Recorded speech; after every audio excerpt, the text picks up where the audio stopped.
یہ آپ کے علم میں ہے کہ سیدنا صدیق نے نظم سنبھال لیا، صحابہ کی جماعت اس وقت اقتدار میں ہے، بہت بڑے پیمانے پر فتوحات بھی ہو رہی ہیں، جزیرہ نما عرب کی حد تک تو رسالت مآب صلی اللہ علیہ وسلم کے آخری سال میں اللہ کے دین کا غلبہ قائم ہو چکا ہے، لیکن اب صحابہ کرام کی قیادت میں وہ سرحدوں سے باہر نکل رہے ہیں اور اقصائے عالم تک یہ دعوت پہنچ رہی ہے، لوگ بھی ایمان لا رہے ہیں اور بڑے بڑے علاقے بھی فتوحات کے نتیجے میں اس سلطنت کا حصہ بنتے چلے جا رہے ہیں۔ ٹھیک، یہ صورتحال ہے جس میں صحابہ کا یہ دور شروع ہو رہا ہے۔ میں اس سے پہلے عرض کر چکا کہ اس دور صحابہ کو ہم معاویہ رضی اللہ عنہ کے عہد پر ختم کرتے ہیں، اور یہ بھی عرض کر دیا تھا کہ اس کا یہ مطلب نہیں ہے کہ آخری صحابی دنیا سے رخصت ہو گیا، یہ معاملہ تو بہت دیر تک رہا۔ اس کا مطلب یہ ہے کہ نظم اجتماعی اب صحابہ کے ہاتھ میں نہیں رہے گا، یعنی ان کے بعد معاویہ رضی اللہ عنہ کے بعد۔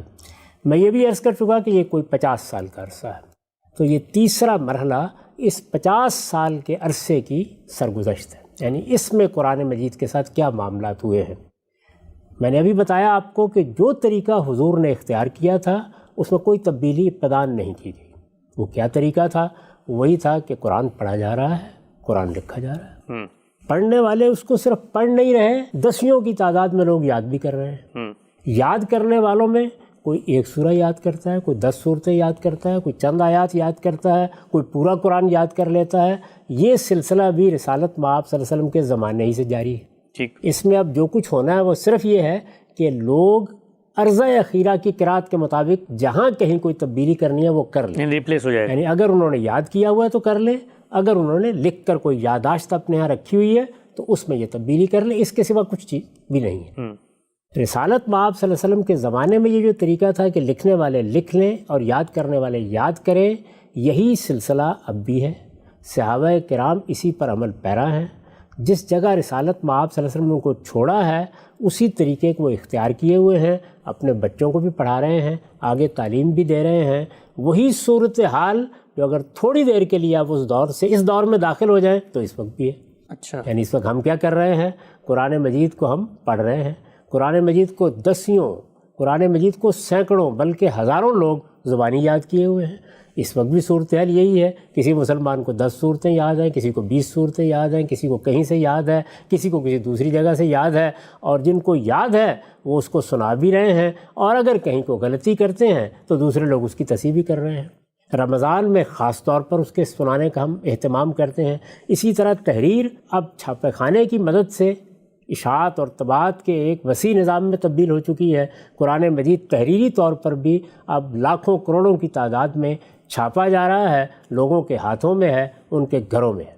یعنی اس وقت بھی صورتحال یہ نہیں ہے کہ کوئی ایک نسخہ ہے جہاں ہم جا کے اس کو پڑھتے ہیں، بلکہ وہی صورتحال جس کی ابتدا ہو رہی ہے اسی صورتحال کو ہم بہت بڑے پیمانے پر اپنے زمانے میں بھی دیکھ رہے ہیں۔ یعنی یہ کوئی ماضی کا قصہ نہیں ہے محض۔ تو دور صحابہ میں اگر آپ دیکھیں تو یہ سلسلہ جاری ہے۔ 2 واقعات پیش آتے ہیں، وہ 2 واقعات چونکہ اخبار احاد میں منتقل ہوئے ہیں۔ اخبار احاد میں جب کوئی چیز منتقل ہوتی ہے تو یہ آپ جانتے ہیں کہ اس میں راوی حضرات بہت کچھ تصرفات کر دیتے ہیں، بعض موقعوں پر وہ بات کے بعض حصے حذف کر دیتے ہیں، بعض چیزوں کو اس طرح بیان کرتے ہیں کہ اگر آدمی دقت نظر کے ساتھ نہ دیکھے اور پورے پس منظر میں رکھ کر نہ سمجھے تو بعض اوقات بڑی غلط فہمیوں کا باعث ہو جاتا ہے۔ تو اس لیے وہ دونوں واقعات میں اب آپ کے سامنے رکھوں گا۔ دونوں واقعات امام بخاری نے نقل کیے ہیں۔ یہ آپ جانتے ہیں کہ ہمارے ہاں اخبار احاد کی بنیاد پر جو تاریخ نقل ہو رہی ہے، امام بخاری کی صحیح اس کا سب سے مستند ماخذ۔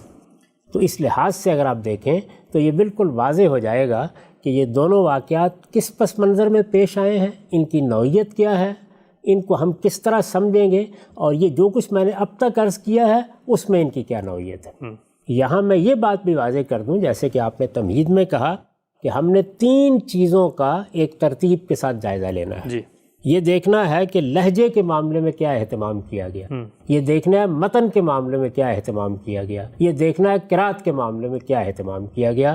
اس وقت میں متن کو زیر بحث لا رہا ہوں، یعنی متن کس طرح لکھا جا رہا تھا، جس طرح کہ میں نے آپ سے عرض کیا کہ جو رسم الخط اس وقت موجود تھا اس میں لوگ اپنے اپنے طریقے سے اس کو لکھ لیتے تھے، اور یہی متن اس قرات میں زبانی یاد بھی ہو رہا تھا جس کو لوگ پڑھ رہے تھے، یعنی وہ قرات کا بھی جزو لا ینفک تھا اور اس کو الگ سے لکھا بھی جا رہا تھا۔ ٹھیک، یہ صورتحال تھی جس میں یہ دو واقعات پیش آئے۔ ان میں سے پہلے واقعے کو جب ہم بخاری میں دیکھتے ہیں تو یہ معلوم ہوتا ہے کہ صحابہ کو یہ تشویش لاحق ہو گئی ہے کہ یہ قرآن زبانی یاد ہے، خاص طور پر اس کی قرات تو لوگوں کے حافظے ہی میں ہے، اسی سے وہ منتقل ہو رہا ہے۔ اس کے جو کچھ بھی ہمارے پاس متون لکھے ہوئے موجود ہیں اس میں بھی کوئی خصوصی اہتمام تو کبھی نہیں کیا گیا، لوگ ہی اس کو لکھتے ہیں، تو بہت سے لوگ جنگوں میں شہید ہو رہے ہیں۔ یہ قرآن مجید آگے منتقل ہونا ہے، یہ قیامت تک کے لیے لوگوں کی ہدایت ہے، تو کہیں ایسا نہ ہو جائے کہ یہ قرآن مجید لوگوں کے دنیا سے رخصت ہونے کے نتیجے میں، میری پچھلی بحث کو یاد کیجیے، لوگوں نے اس کو آگے منتقل کرنا ہے، تو اگر لوگ ہی نہ رہے، یعنی یہ وہ تشویش ہے۔ ظاہر ہے اللہ کو کیا منظور ہے، وہ عالم الغیب کیا اہتمام کیے ہوئے ہے، یہ تو ان کے علم میں نہیں ہے، وہ تو اپنے حالات میں کھڑے ہو کر یہ دیکھیں گے۔ تو یہ بنیادی بات سمجھ لیجئے، اس کے بعد میں وہ روایت آپ کے سامنے رکھتا ہوں جو پہلے واقعے کو بیان کرتی ہے۔ یہ بخاری ہے، اور روایت بخاری کے جس حصے میں ہے اس کا عنوان ہے فضائل القرآن۔ اب ذرا یہ دیکھیے کہ یہ روایت کیا ہے۔ یہ کہتی ہے کہ ان زید بن ثابت رضی اللہ عنہ قال ارسل الی ابو بکر۔ زید بن ثابت کا تعارف ہم کرا چکے ہیں، یہ وہ جلیل القدر صحابی ہیں جن کو رسالت میں آپ صلی اللہ علیہ وسلم نے بعض دوسرے صحابہ کے ساتھ عرضہ اخیرہ میں بھی شامل کیا ہے۔ قرآن مجید سے متعلق ان سے بڑھ کر کوئی شخص نہیں ہو سکتا کہ جو ہر چیز سے واقف ہے، اور یہ انصاری ہیں۔ ان کی روایت ہے، یہ کہتے ہیں کہ ارسل الی ابو بکر، ابو بکر رضی اللہ عنہ نے میری طرف پیغام بھیجا۔ کب؟ مقتل اہل الیمامہ، یعنی جب یمامہ کی جنگ میں بہت لوگ شہید ہو گئے، بہت لوگ مارے گئے، ایک بڑا حادثہ ہوا، اس کے نتیجے میں جو صورتحال پیدا ہوئی اس کا ادراک کر کے ابو بکر صدیق رضی اللہ عنہ نے مجھے پیغام بھیجا۔ فیضا عمر بن الخطاب عندہ، بلا بھیجا تو میں حاضر ہو گیا۔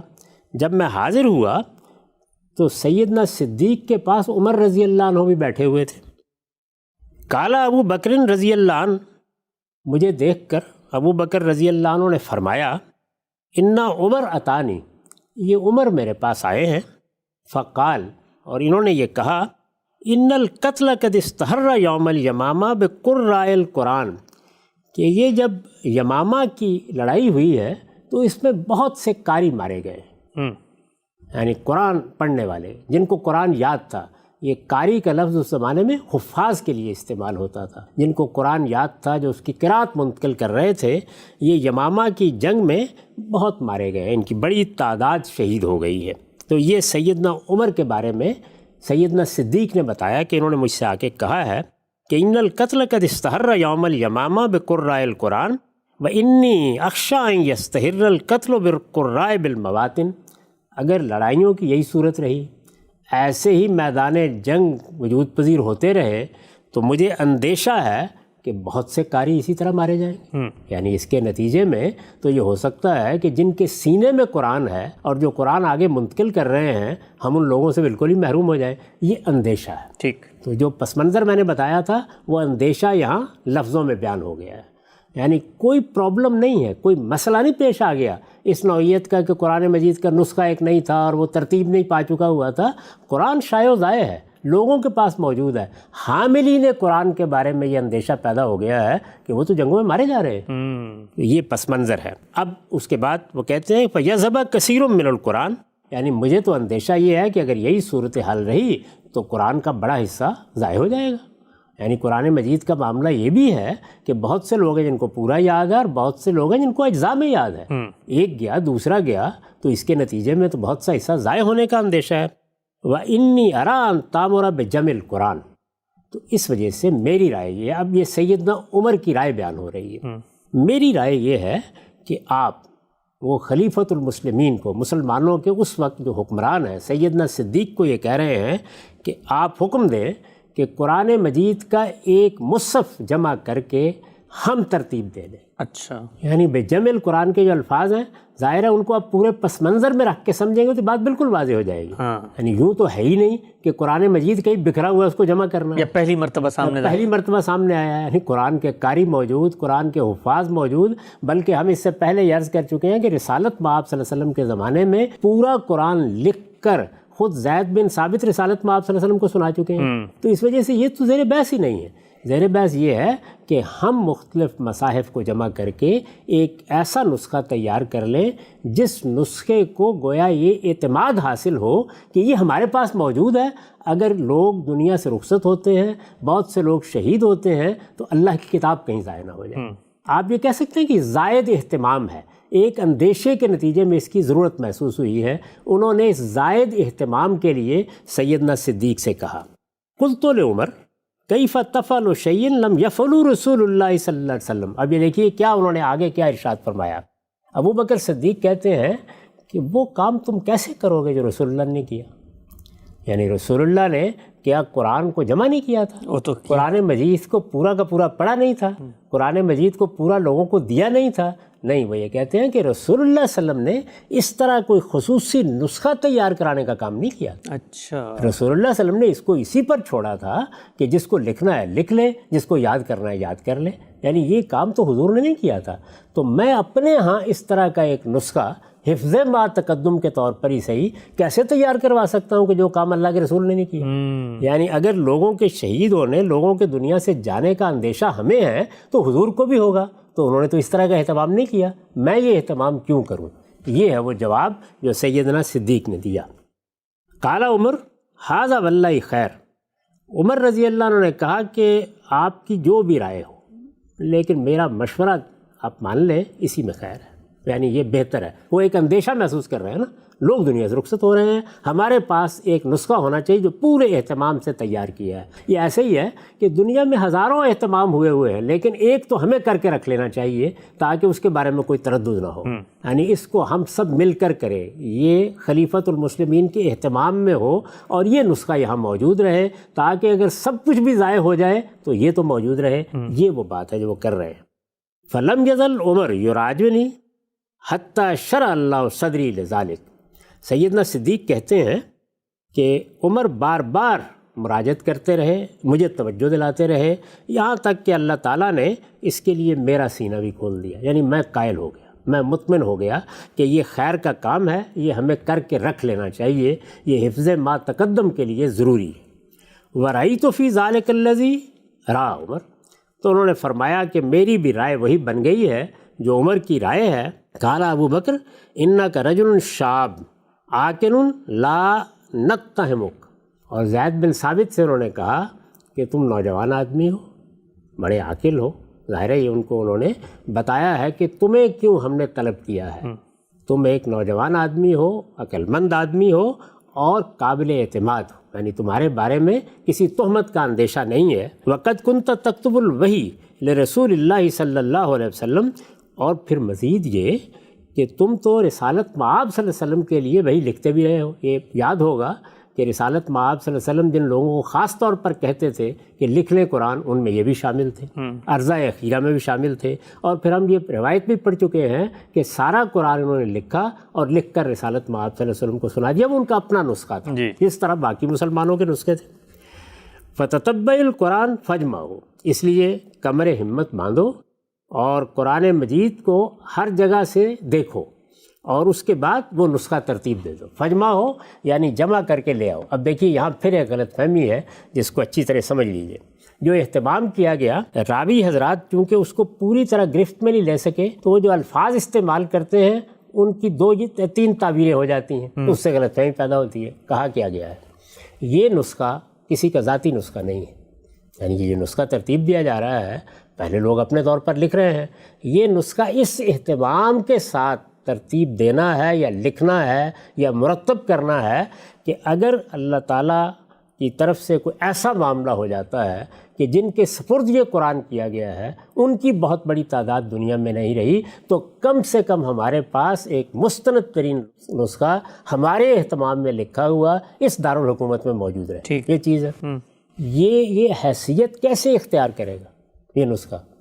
یہ لازم ہے اس کے لیے کہ اس سے متعلق کسی اختلاف کی گنجائش نہ ہے. تو جو کچھ موجود ہے، تو جو کچھ موجود ہے، یعنی اب کسی کو یاد ہے صحابہ میں سے جو مدینے میں لوگ موجود ہیں، کسی کو یاد ہے تو ان کو بھی بلا لو، کسی کے پاس لکھا ہوا ہے تو ان سے کو بھی لے آئے. یعنی یہ نسخہ اب محض تم نے اس طرح ترتیب نہیں دینا، یہ مطلب ہے اس لفظ کا. یعنی یہ جو کہا گیا نا، قرآن کا تتبع کرو، قرآن کو تلاش کرو. قرآن کہیں گم نہیں ہے، وہ سیدنا صدیق کے سینے میں بھی ہے، وہ عمر کے سینے میں بھی ہے، وہ زید بن ثابت کے سینے میں بھی ہے، لکھا ہوا بھی ہے، صحابہ اکرام کے پاس موجود ہے.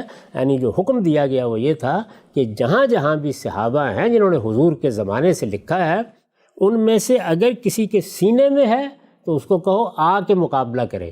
ایک دن میں تو نہیں لکھا جانا نا، کئی دن لگنے ہیں اس میں، بلکہ ہو سکتا ہے مہینے لگے. مقابلے کا لفظ کس مفہوم میں کہا آپ نے؟ میں ایک کاتب کی حیثیت سے لکھ رہا ہوں، جو میں لکھ رہا ہوں آ کے دیکھتے رہیے، وہ آپ کے سینے کے بھی مطابق ہے، وہ آپ کے لکھے ہوئے بھی مطابق ہے، آئیے دیکھتے رہیے اس کو. یعنی تم بھی دیکھو وہ بھی دیکھیں، ٹھیک، تاکہ نہ تمہارے ہاں کوئی تردد باقی رہے اس نسخے کے بارے میں، نہ صحابہ کرام کے دل میں کوئی تردد باقی رہے. ایسا نہ ہو کہ یہ نسخہ ہم ترتیب دے دیں، کل کو اس کی کہیں ضرورت پیش آئے تو کوئی صاحب یہ کہے کہ میرے ہاں تو ایک اور چیز موجود ہے. اس کا خاتمہ کر دیا جائے. بڑا غیر معمولی اہتمام ہے. اب میں عرض کروں، ہم بھی یہی کرتے ہیں. یعنی اس وقت جب قرآن مجید کی کتابت کی جاتی ہے تو کئی نسخے جمع کر کے دیے جاتے ہیں کہ جہاں تردد پیدا ہو وہاں ان سب نسخوں کو دیکھ لیجئے. اچھا، کاتب کو دیے جاتے ہیں، آج بھی دیے جاتے ہیں. اسی طریقے سے قرآن سے متعلق بہت سی کتابیں لکھی ہوئی موجود ہیں، وہ بھی فراہم کی جاتی ہیں. اسی طریقے سے جہاں بڑا اہتمام کیا جاتا ہے وہاں بہت سے اہل علم کی کمیٹی بنا دی جاتی ہے، اور وہ بعض اوقات سینکڑوں ہوتے ہیں جو جائزہ لیتے ہیں، جو اس کے پروف پڑھتے ہیں. تو کسی چیز کو جب آپ اس طرح سے ترتیب دے رہے ہوتے ہیں تو یہ سارا اہتمام کیا جاتا ہے. یہ مطلب ہے سیدنا صدیق کے حکم کا، ٹھیک ہے، یہ کرو. اور اس طرح اس اہتمام کے ساتھ، اس طرح مقابلہ کر کے، اس طرح لوگوں کے سینوں میں جو کچھ ہے اور جو کچھ ان کے پاس لکھا ہوا ہے اس کے بالکل مطابق کہیں کوئی اختلاف کی گنجائش نہ رہے، قرآن کا یہ نسخہ تیار کرو.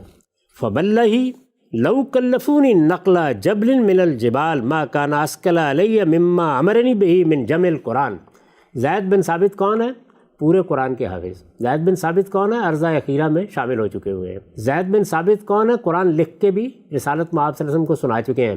کہتے ہیں کہ یہ جو مجھے ذمہ داری دی گئی، مجھے یہ ذمہ داری اگر دی جاتی کہ میں پہاڑ کسی کو اٹھا کے لے آؤں تو وہ مجھے آسان لگتی اس کے مقابلے. اس لیے کہ اب معاملے کی نوعیت یہ نہیں رہی کہ وہ اپنے اعتماد پر اپنا کوئی نسخہ لکھ رہے ہیں.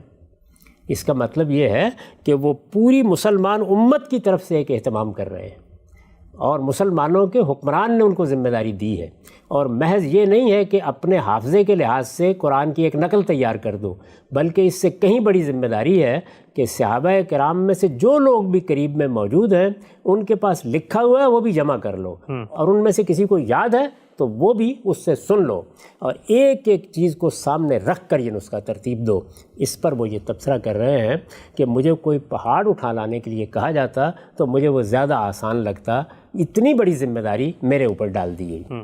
تو اس طریقے سے یہ معاملہ شروع ہوا اور انہوں نے یہ ذمہ داری اٹھائی. قُلْتُ كَيْفَ تَفْعَلُونَ شَيْئًا لَمْ يَفْعَلْهُ رسول اللہ صلی اللہ علیہ وسلم. اس سے پہلے یعنی ذمہ داری تو وہ اٹھا لیں گے، لیکن اس سے پہلے وہ کہتے ہیں کہ جب مجھے یہ کہا گیا تو میں نے بھی وہی بات کہی جو سیدنا صدیق نے عمر سے کہی تھی. سیدنا صدیق اور سیدنا عمر میں جو مکالمہ ہوا تھا، اور سیدنا عمر نے آ کر کہا تھا کہ قرآن مجید آپ لکھوائیں اور اس طریقے سے ایک نسخہ تیار کروائیں، تو سیدنا صدیق نے یہ کہا تھا کہ وہ کام ہم کیسے کر سکتے ہیں جو حضور نے نہیں کیا. کہتے ہیں میں نے بھی یہی کہا. اچھا، کیف تفعلون شیئا لم یفعلوا رسول اللہ صلی اللہ علیہ وسلم. رسول اللہ صلی اللہ علیہ وسلم نے تو ایسا کوئی خاص نسخہ تیار نہیں کروایا تھا، یہاں کوئی نسخہ نہیں رکھوایا تھا، لوگوں پر چھوڑ دیا تھا، تو یہ کام آپ کیسے کر سکتے ہیں؟ قال هو واللہ خیر. تو سیدنا صدیق نے کہا، وہی کہا جو اس سے پہلے عمر کہتے تھے کہ بخدا اسی میں خیر. یعنی ہم نے بہت غور کر لیا ہے. یہ ظاہر ہے کہ ایک بڑا اختصار کے ساتھ اپنا نقطہ نظر بیان کرنے کا طریقہ ہے، ہم نے بہت غور کر لیا ہے، اسی میں بہتری ہے. فلم یزل ابو بکر یراجنی حتی شرع اللہ صدری للذی شرع له صدر ابی بکر و عمر رضی اللہ عنہما. یہ کہتے ہیں کہ یہ میں نے فوراً نہیں بات مان لی، ابو بکر بھی اسی طرح مراجعت کرتے رہے، بار بار مجھے توجہ دلاتے رہے، میں آمادہ نہیں ہو رہا تھا یہاں تک کہ ان کے توجہ دلانے کا نتیجہ یہ نکلا کہ اللہ نے میرا سینہ بھی اس چیز کے لیے کھول دیا جس کے لیے اس نے ابو بکر کا سینہ کھولا تھا، جس کے لیے اس نے عمر رضی اللہ عنہ کا سینہ کھولا تھا۔ ٹھیک، تو مجھے بھی اطمینان ہو گیا کہ اسی میں خیر ہے، ہمیں یہ کام کرنا چاہیے۔ تو اب کہتے ہیں میں نے کام شروع کیا، فتتبعت القرآن اجمعہ، تو اب میں نے قرآن مجید اکٹھا کرنا شروع کیا۔ کہاں سے؟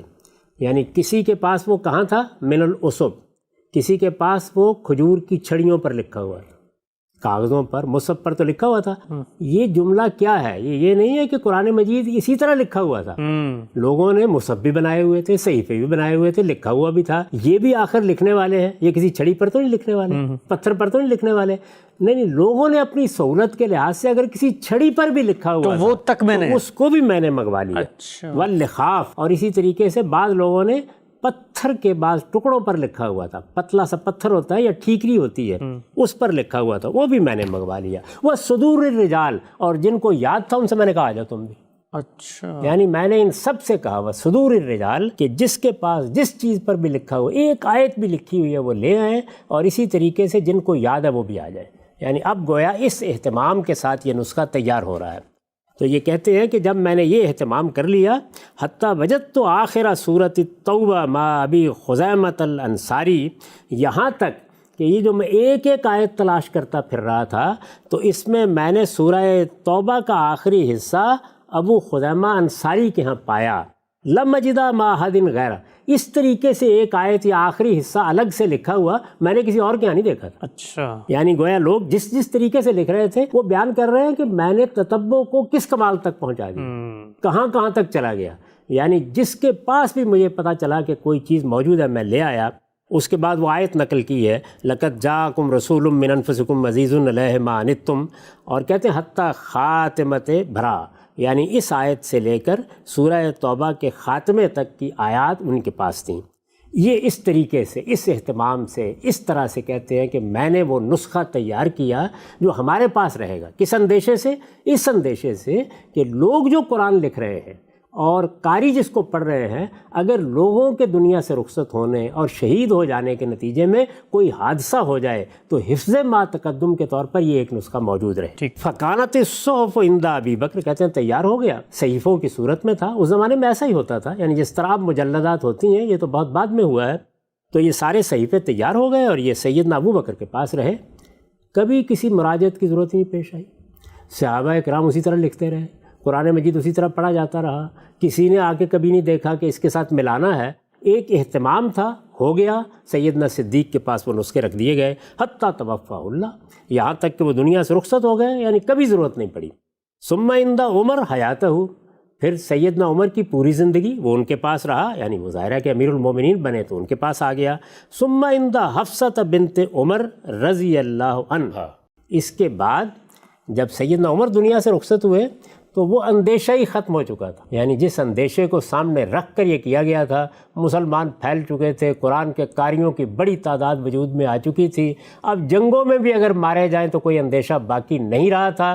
چنانچہ سیدہ حفصہ کے پاس بھیج دیا گیا کہ اب اس کو اس اہتمام کے ساتھ رکھنے کی ضرورت نہیں ہے، ام المومنین ہے، اور پھر سیدنا عمر کی بیٹی بھی ہیں، ان کے پاس بھیج دیا گیا وہ نسخہ کہ آپ اسے اپنے پاس رکھیے، نہیں رہے تو محفوظ آپ کے پاس، لیکن اب اس طرح مراجعت کی ضرورت نہیں، سرکاری اہتمام کی ضرورت نہیں، امیر المومنین کے پاس رکھنے کی ضرورت نہیں، کیونکہ جس اندیشے سے اس کو رکھا گیا تھا الحمدللہ وہ پیش ہی نہیں ہے۔ سبحان اللہ، یہ پہلے واقعے کی حقیقت ہے، جس کو میں نے چند چیزوں کی وضاحت کے ساتھ اس لیے سمجھا دیا ہے کہ اس سے متعلق بڑی غلط فہمیاں لوگوں نے پیدا کر دی۔ ایک دو وضاحتیں مختصر ہم سب۔ یہ کہا جاتا ہے، جس طرح اس پوری روایت سے واضح ہو گیا کہ جس وقت سیدنا عمر نے مشورہ دیا ہے ابوبکر صدیق کو اور انہوں نے پہلے مرحلے میں اس مشورے پر عمل نہیں کیا اور اس پر تردد کا اظہار کیا، تو اس سے یہ تو واضح ہو گیا ان کی اس بات سے کہ اس کی تو کوئی صورت ہی نہیں ہے کہ قرآن مجید مرتب شکل میں، مصحف کی شکل میں موجود نہیں، ورنہ خود سیدنا ابوبکر آگے بڑھ کے کہتے ہیں بڑا اچھا آپ کا مشورہ ہے، تو سب سے ضروری کام ہمیں کرنا چاہیے،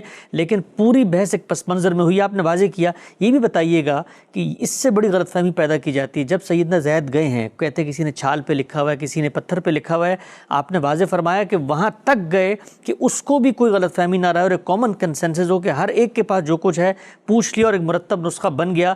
یہ بات ذرا بتائیے گا کہ پھر اس زمانے میں اگر یہ کاغذ واغذ موجود بھی تھے تو پھر یہ چھال وال پہ کیوں لکھا جاتا تھا؟ یہ تو بہت دیر بعد بھی ایسے ہی ہوتا رہا ہے. یعنی کاغذ اتنا عام نہیں تھا کہ آپ جائیں اور اردو بازار سے خرید کے لے آئیں.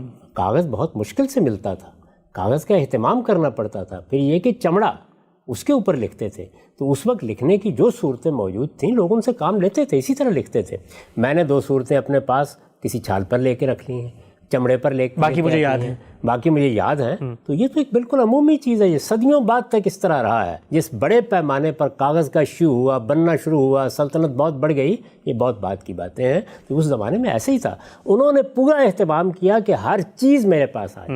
یعنی ایسا نہ ہو کہ یہ نسخہ کل مراجعت کی ضرورت پڑے تو کوئی ایک شخص اٹھ کے کہے کہ میرے پاس تو یہ چیز موجود ہے. اگر جب پتھر بھی انہوں نے پورا موقع دیا لوگوں کو. اور یہ دیکھیے اس میں یہ بیان کیا گیا ہے کہ فی صدور الرجال، یعنی لوگوں کے جو سینوں میں تھا، جن کو یاد تھا ان سے کہا کہ تم بھی سناؤ، آگے مقابلہ کرو. ظاہر ہے وہ روز لکھتے ہوں گے تو وہ کہتے تھے کہ دیکھ لیجیے آگے. یعنی یہ گویا سب کے سامنے کام ہو رہا ہے، کسی الگ جگہ پہ نہیں ہو رہا، بلکہ مجھے کہنے دیجئے کہ گویا اس وقت بھی کوشش ہو رہی ہے کہ اس پر اجماع بھی واقع ہو اور صحابہ کرام کا جم غفیر بھی اس کے اوپر. یعنی سب کے سب اس نسخے پر بھی ہر لحاظ سے وہی اہتمام کیا جا رہا ہے جو رسالت پا آپ صلی اللہ علیہ وسلم نے اس امت پر اور مسلمانوں پر اعتماد کر کے کیا ہے اور جس کے تحت یہ قرآن منتقل ہو رہا ہے. ٹھیک. تو یہ پہلا واقعہ ہے. اس کے بعد ایک دوسرا واقعہ پیش آیا. وہ دوسرا واقعہ یہ ہے کہ سیدنا ابو بکر کا زمانہ گزر گیا، سیدنا عمر کا دور بھی گزر گیا. اسی طریقے سے یہ میں نے جس طرح کہ آپ کو بتایا، کوئی مراجعت کی ضرورت پیش نہیں آئی، کسی جگہ وہ اندیشہ پورا نہیں ہوا. مسلمانوں کی بڑی تعداد ہے، ایک بڑی سلطنت بن گئی ہے. سیدنا عمر دنیا سے رخصت ہوئے اور سیدنا عثمان سریر آرائے سلطنت ہو گئے. اب سیدنا عثمان رضی اللہ عنہ کے زمانے میں ایک صحابی یہ بیان کرتے ہیں کہ میں کہاں سے آیا، ہم لوگ اب جنگیں کر رہے ہیں.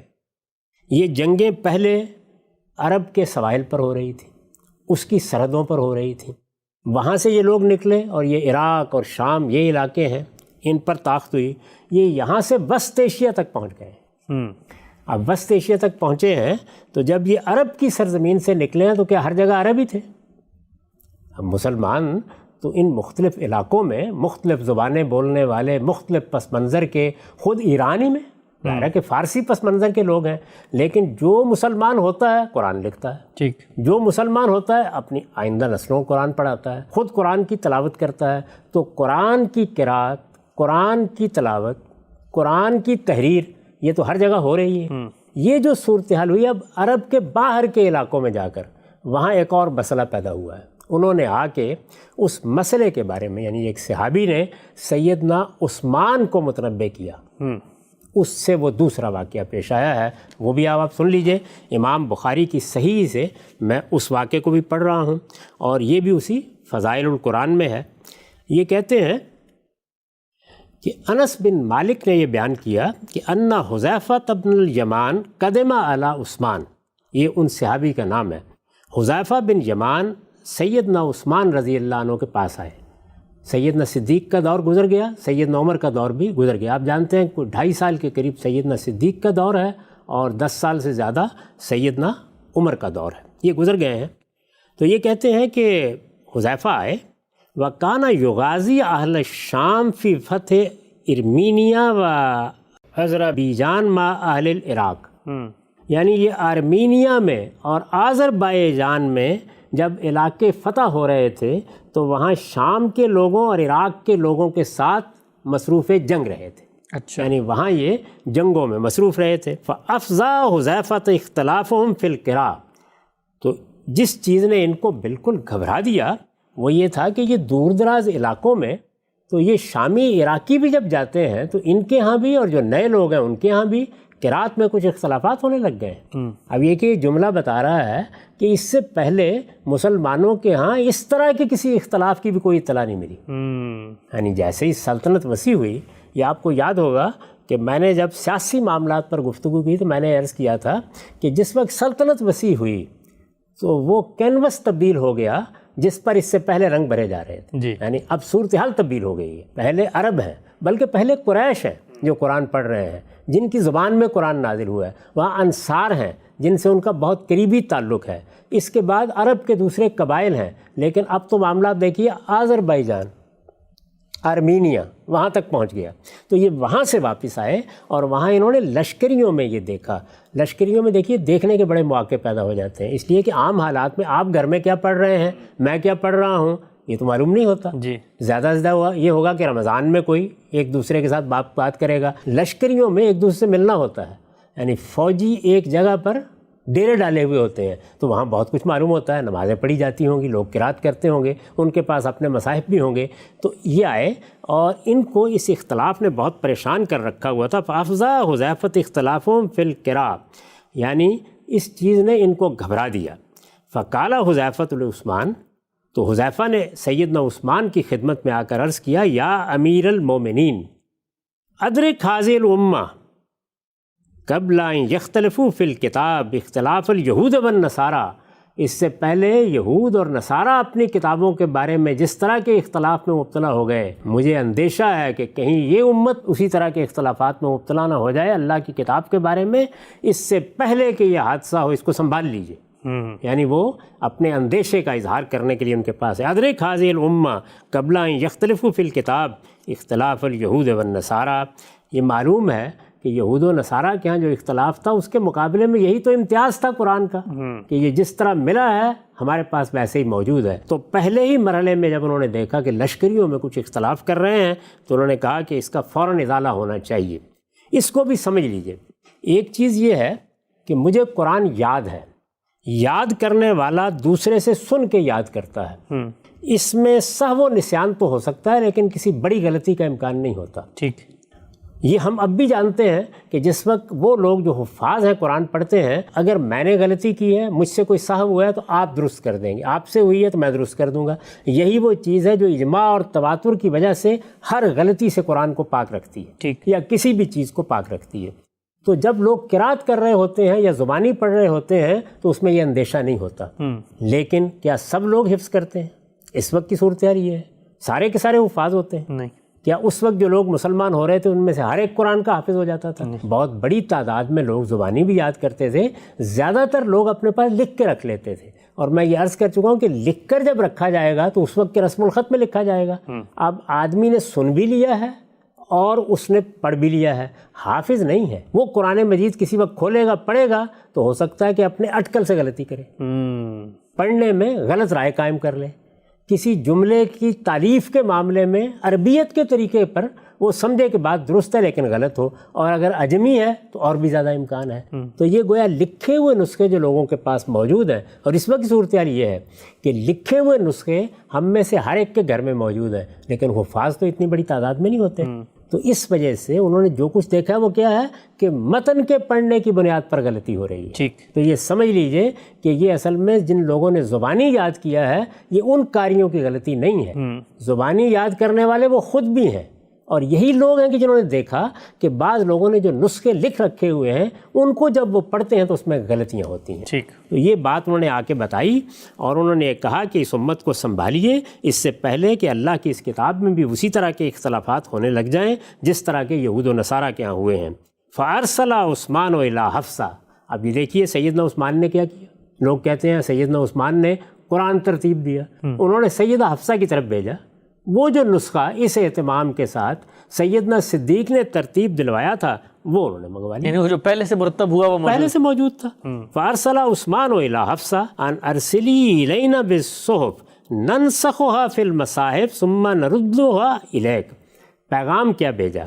پیغام یہ بھیجا کہ آپ وہ جو صحیفے آپ کے پاس لکھے ہوئے ہیں وہ ہمیں بھیج دیں، ہم ان کی نقلیں تیار کریں گے. مختلف مصاحف میں نقلیں تیار کریں گے، یعنی جس طریقے سے اب ہم چھاپتے ہیں، اب قرآن کی نقلیں تیار ہوتی ہیں تو انہوں نے کہا ہم نقلیں تیار کریں گے اور نقلیں تیار کر کے آپ کا نسخہ آپ ہی کو واپس کر دیں گے.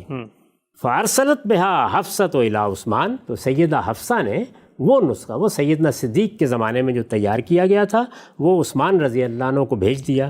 فامر زید بن ثابت. اب انہوں نے کیا کیا؟ زید بن ثابت کو حکم دیا. دوسرے کون ہیں؟ وہ عبداللہ ابن الزبیر. عبداللہ بن زبیر سے کہا. وہ سعید ابن العاص، اور سعید بن عاص سے کہا. وہ عبد الرحمن ابن الحارث ابن ہشام، اور عبد الرحمن بن حارث بن ہشام سے کہا کہ آپ لوگ آ جائیں اور آ کر قرآن مجید کی یہ نقلیں تیار کریں. یعنی یہ ایک گویا یوں سمجھ لیے کمیٹی بنائی گئی. اس کی وجہ کیا ہے کہ زیادہ نقلیں تیار کرنی ہیں، جلد ہو جائیں. وہ چاہتے ہیں کہ جو مجھے اطلاع ملی ہے جلد سے جلد میں اس خرابی کا ازالہ کر دوں. تو اب انہوں نے کیا کیا؟ فَنَسَخُوهَا فِي الْمَصَاحِفِ، تو انہوں نے وہ نقلیں تیار کرنا شروع کر دیں. اس موقع کے اوپر قال عثمان للرہط القریشیین الثلاثہ، وہ جو 3 قریشی بزرگ تھے، ان میں ایک زید بن ثابت ہیں جو انصاری ہیں، اور عبداللہ بن زبیر، سعید بن عاص اور عبد الرحمن بن حارث یہ قریشی ہیں. تو اس مجلس کے، یہ جو انہوں نے کمیٹی بنائی یا یہ مجلس ترتیب دی، اس کے 3 قریشی لوگوں سے سیدنا عثمان نے کہا اذ اختلفتم انتم وزید بن ثابت فی شیء من القرآن فاکتبوہ بلسان قریش. یہ زید بن ثابت انصاری ہیں، لکھنے کے انداز قریش کے بھی ہیں اور ان کے بھی ہیں. اس میں اگر کہیں کوئی اختلاف ہو جائے تو قریش کے طریقے کی، قریش کی زبان کی، قریش کے تلفظ کی پیروی کی جائے گی. یعنی املا میں بھی اس کا خیال رکھا جائے گا. فَإِنَّمَا نَزَلَ بِلِسَانِهِمْ، اس لیے کہ یہ ان کی زبان میں نازل ہوا ہے. فَفَعَلُوا، تو وہ کہتے ہیں کہ انہوں نے اس کا پورا اہتمام کیا، یعنی اس کمیٹی میں ہر موقع پر اس کا اہتمام کیا گیا. یہاں میں آپ کو یہ بتا دوں کہ ایک روایت ہمیں یہ بتاتی ہے کہ اس موقع پر پورے قرآن کو لکھنے میں ایک جگہ ان کے اور زید بن ثابت کے مابین اختلاف ہوا. ایک جگہ، یعنی سعید اور زید دونوں کے نام یعنی لکھنے میں املا کیا کرنا ہے. وہ اختلاف کیا ہوا وہ میں آپ کے سامنے وہ رکھ دوں گا. وہ اختلاف یہ ہوا کہ ایک لفظ قرآن میں آتا ہے التابوت، تو اس طرح کے الفاظ میں یہ بھی ہوتا ہے کہ آپ اس کو تے سے لکھتے ہیں، جس کو آپ تا کہتے ہیں یا تے کہتے ہیں اردو میں، اور اسی طرح بعض موقعوں پر یہ الفاظ تائے مدورہ سے لکھے جاتے ہیں، وہ جو گول کر کے تے لکھی جاتی ہے. یہ املا کا اختلاف ہوا. اس میں سعید کی ایک رائے تھی اور زید بن ثابت کی ایک رائے تھی، تو اس میں ترجیح دی گئی. یعنی اس کے سوا، ایک لفظ کے املا کے سوا کسی جگہ ان کے درمیان کوئی اختلاف نہیں ہوا، اور وہ بھی املا کا اختلاف ہے. یعنی رسم کا جو طریقہ اختیار کیا جا رہا ہے، جو لفظ کے ہجے کیے جا رہے ہیں، ان کو کس طریقے سے لکھنا ہے. تو یہ کہتے ہیں کہ انہوں نے یہ سارے صحیفے لکھ دیے. فعلوا حتی اذا نسخوا الصحف فی المصاحف، یعنی وہ جو صحیفے منگوائے گئے تھے، جب اس سے وہ نسخے تیار ہو گئے تو رد عثمان الصحف الی حفصہ، تو وہ صحیفے سیدہ حفصہ کو واپس بھجوا دیے گئے. کوئی نیا قرآن نہیں ترتیب دلایا گیا، کوئی نیا کام نہیں ہوا، صرف نقلیں تیار کرائی گئیں. وَأَرْسَلَ إِلَىٰ كُلِّ عُفْقٍ بِمُصْحَفٍ مِمَّا نَسَخُوا، تو جو نسخے انہوں نے تیار کیے، جو نقلیں انہوں نے تیار کی، وہ انہوں نے ساری دنیا میں بھیج دی، ہر علاقے میں بھیج دیں. یعنی جو بڑی سلطنت تھی اس میں ہر ملک میں، ہر علاقے میں بھیج دی گئیں.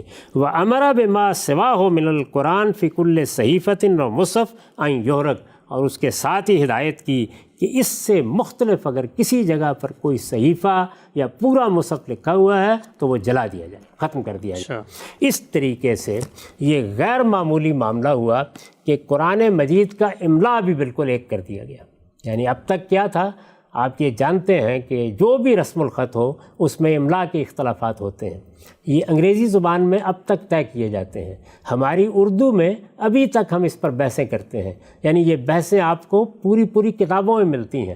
اگر آپ املا پر اردو زبان میں کتابیں پڑھیں اور خاص طور پر موجودہ زمانے میں جو بحثیں ہوئی ہیں پچھلے 50 سال میں ان کو دیکھیں تو ایک ایک لفظ کے بارے میں یہ بحثیں ہو جاتی ہیں. گنجائش میں یہ کہ نقطے ڈالنے ہیں یا حمزہ لکھنی ہے، نہیں کہ نیچے ہا کا شوشہ ڈالنا ہے یا نہیں ڈالنا. اس طرح کی بہت سی چیزیں ہوتی رہتی ہیں. تو انہوں نے بھی اس کا پورا اہتمام کیا کہ جو قریش کا لکھنے کا طریقہ ہے، املا بھی قرآن کا اس طریقے سے ہو جائے.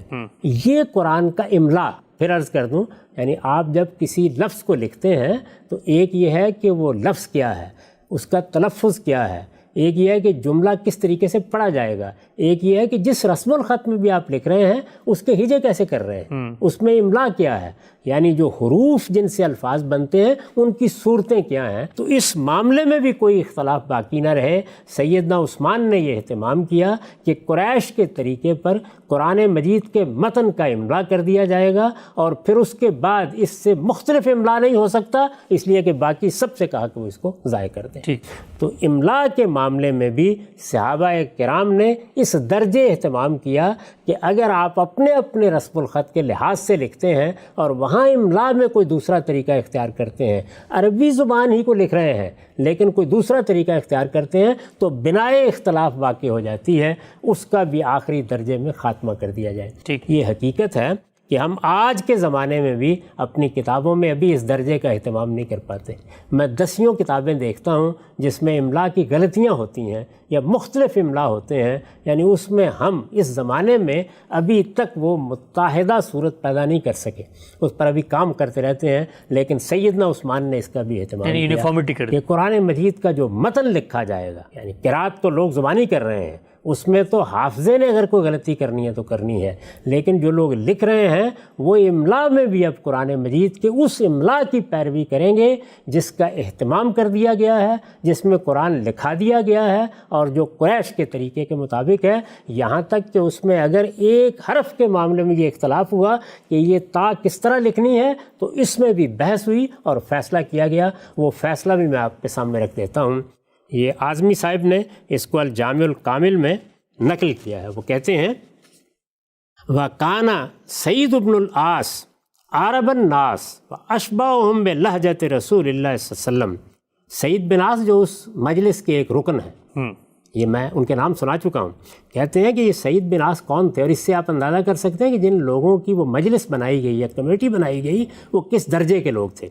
کہتے ہیں سعید بن عاص سب سے زیادہ عربیت سے شناسہ لوگوں میں سے تھے، یعنی لوگوں میں عربی زبان کا ذوق، عربی زبان کیسے لکھی جاتی ہے، اس میں کیا آداب ہیں اس زمانے کے لحاظ سے، اس میں سب سے برتر شخصیت تھے۔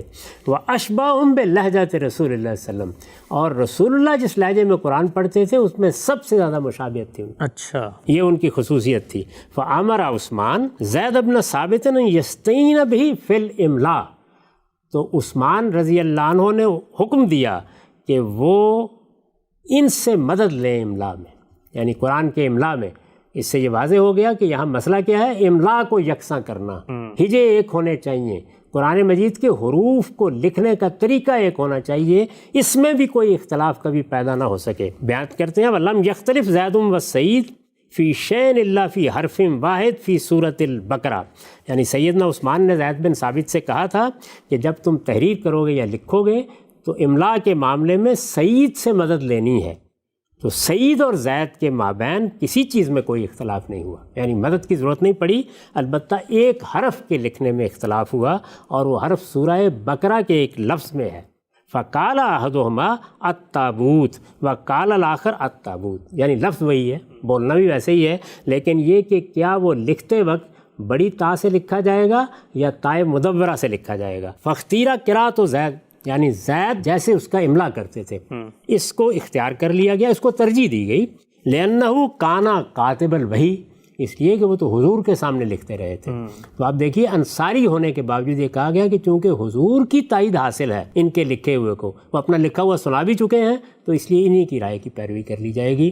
اس اہتمام کے ساتھ قرآن مجید کے متن کو صحابہ کرام نے اپنے ہاں رواج دیا ہے، یعنی رواج تو وہ پا چکا تھا، لکھا بھی جا رہا تھا، لوگ اس کو نقل بھی کر رہے تھے، مصاحف بھی تیار ہو رہے تھے، لیکن ادنا درجے میں اندیشہ ہوا کہ کہیں یہ لوگ ہی دنیا سے رخصت نہ ہو جائیں، تو ایک نسخہ تیار کرایا گیا حفظ ما تقدم کے طور پر۔ اور پھر اس کے بعد لشکریوں کے ہاں سے خبر ملی کہ وہاں لوگوں نے کوئی اختلاف کیا ہے، تو اس درجے کا اہتمام کیا گیا کہ اسی نسخے کو وہاں سے منگوایا گیا، اس کی نقلیں تیار کرائی گئیں، املا میں وحدت پیدا کی گئی، اور سب لوگوں کو حکم دے دیا گیا کہ اب اس سے مختلف املا بھی نہیں کیا جا سکتا قرآن مجید کا۔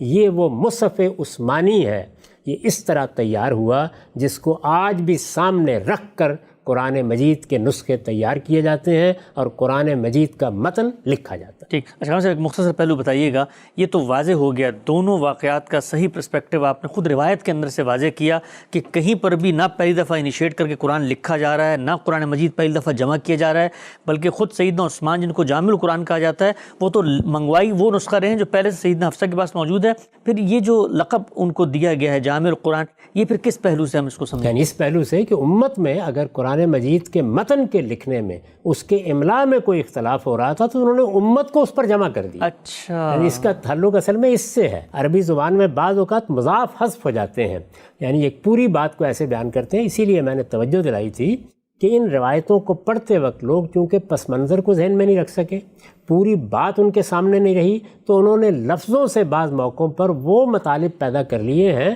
جو اصلاً مقصود ہی نہیں ہے۔ تو میں نے اسی وجہ سے دونوں واقعات کو سامنے رکھ کے آپ کو بتا دیا کہ یہ ہو رہا ہے۔ یعنی پہلے واقعے میں محض حفظ ما تقدم کے طور پر ایک نسخہ تیار کرا کے سیدنا ابو بکر کے پاس رکھا جا رہا ہے، اور دوسرے مرحلے میں نسخے تیار کر کے شائع و ضائع کیے جا رہے ہیں۔ ہاں، یہ اہتمام کیا جا رہا ہے کہ اب املا کے معاملے میں بھی، یعنی املا سمجھتے ہیں نا، لفظوں کو آپ سپیل کرتے ہیں، ان کو جس وقت آپ لکھتے ہیں تو حروف کی صورتیں وجود میں آتی ہیں، تو املا کیا ہوگا، اس کے معاملے میں بھی یہ اہتمام کر دیا گیا کہ اب یہی املا ہے جس کی پیروی کی جائے گی۔ اور میں آپ سے عرض کر چکا ہوں کہ آج بھی جب ہم کہتے ہیں کہ یہ مصحف عثمانی کے مطابق لکھا گیا ہے اور ہر قرآن کے پیچھے اس کی تصریح کرتے ہیں، تو وہ اصل میں وہ فیصلہ ہے جس کی اس وقت سے لے کر آج تک ہم پیروی کر رہے ہیں۔ ٹھیک ہے صاحب، ایک نازک سا سوال وہ یہ کہ یہ دونوں اہتمام، دونوں واقعات جو ہم نے پڑھے، اگر یہ وجود پذیر نہ ہوتے اور رسالت مآب صلی اللہ علیہ وسلم اجماع اور تواتر کے وہ قطعی ذریعے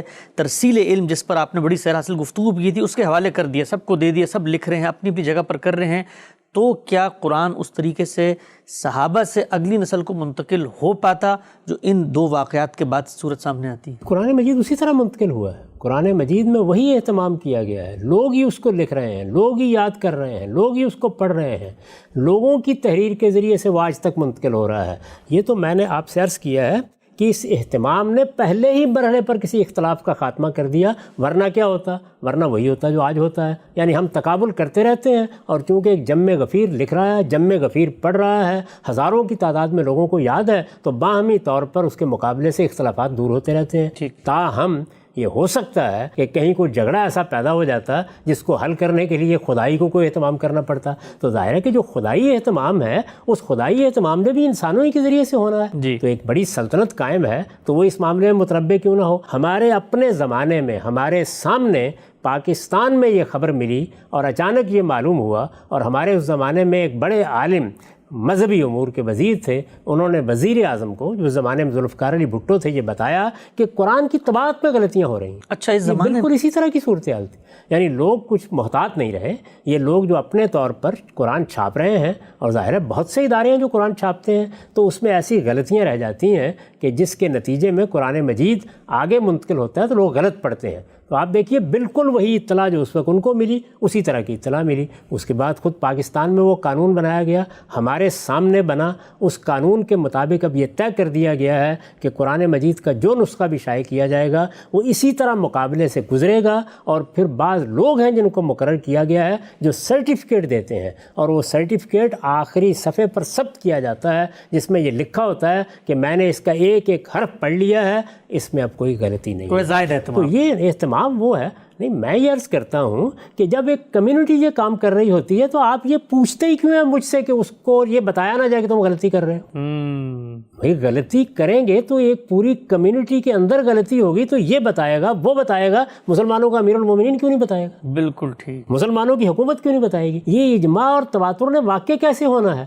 یعنی یہ کوئی گدھوں پر کتاب لاد دی گئی، یہ انسان ہے، ان سے غلطیاں بھی ہوں گی، کوتاہیاں بھی ہوں گی۔ اسی لیے تو اجماع اور تواتر حتمی حجت بن جاتا ہے کہ اگر یہاں ہوں گی تو یہ توجہ دلائے گا، وہاں ہوں گی تو یہ توجہ دلائے گا، اور اگر کہیں اس طرح کی غلطی ہوگی کہ ریاست کو توجہ دلانی ہے تو ہماری حکومت اس کے لیے قانون وہ نسلوں کو منتقل اسی لیے کیا گیا ہے۔ نسلوں کو منتقل اس لیے کیا جاتا ہے۔ تو اس طرح سے قرآن مجید کے متن کی حفاظت کا اہتمام صحابہ کرام نے کیا۔ یہ دو ہی واقعات ہیں جو پیش آئے، اس کے بعد کبھی کوئی ضرورت پیش نہیں آئی، تو یہ میں نے دونوں آپ کے سامنے بخاری سے رکھ دیے، دونوں روایتیں آپ کو سنا دیں، اور یہ بتا دیا کہ یہ اہتمام کس وجہ سے ہوا، کس پس منظر میں ہوا، اور کیا اہتمام ہوا۔